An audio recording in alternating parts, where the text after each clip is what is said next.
So, dito nga po mga kalingap, Dara parang buntis daw. So, yan po yung ating pag-uusapan po mamaya mga kalingap. Pero bago po natin ipagpatuloy ang video ito, sa mga bago pa lang po sa ating munting channel, huwag po natin kalimutang suportahan ang ama ng kalingap, Kuya Val Santos Matubang at Kalingap Rob. At paunawa, panoorin po muna ang full video bago mag-comment para malaman ang nilalaman nito. So, dito nga po mga kalingap, alam naman po natin na bago nga po pumunta itong sina Kalingap Rob na po sa Baguio, ay na-vlog pa po niya itong si Dara nga po. At alam naman po natin na itong si Kalingap Rob sa tuwing vlog nga po niya itong si Dara ay nagti-TikTok po sila.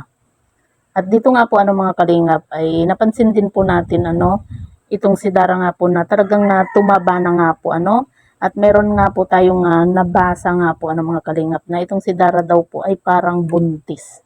So yan po mga kalingap, sabi po niya parang buntis nga daw po itong si Dara. Para sa atin naman po mga kalingap, hindi ba pwedeng tumaba lang po itong si Dara? Dahil masagana na po sila sa pagkain kahit papaano. At alam naman po natin na ang buhay po nila Dara nung sila pa lang po ng kanyang kapatid nga po na si Bea, di ba? Pero syempre ngayon dahil nga po sa tulong ng Team Kalingap at ng mga sponsor nga po, at syempre nandyan na rin po yung kanyang tatay kahit papaano, di ba? Nabawasan na rin po yung pag-iisip ni Dara kung saan po sila kukuha ng pagkain po nila sa pang-araw-araw nga po, 'di ba? Kumbaga kahit papaano nabawasan na rin po yung pag-iisip po ni Dara nga po sa kanyang mga gastusin, 'di ba? Kasi nandiyan na po yung kanyang tatay at lagi rin po siyang tinutulungan nga po ng kanyang sponsor, maging itong si Kalingap Rob nga po mga kalingap. Binibigyan po din itong si Dara nga po ng allowance nga po At yun nga po mga kalingap. Syempre itong si Dara ay talagang tabain lang po. Meron naman po kasing ganun na tao, 'di ba? Na mabilis tumaba, 'di ba?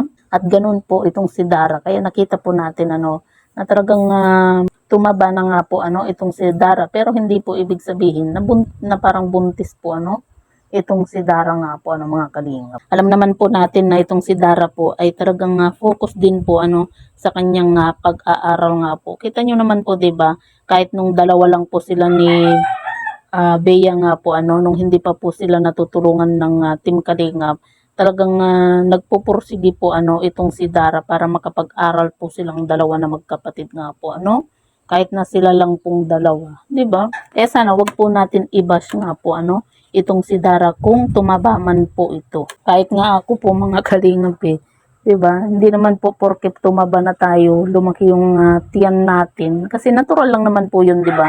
Na kapag tumaba ka, syempre lalaki din po yung tiyan mo, 'di ba? Kasi ganun din po ako. Eh hindi po ibig sabihin nun ay parang buntis na po tayo, Kasi syempre 'di ba, mga bata pa po 'yan. Maaapektuhan po sila sa mga basher nga po.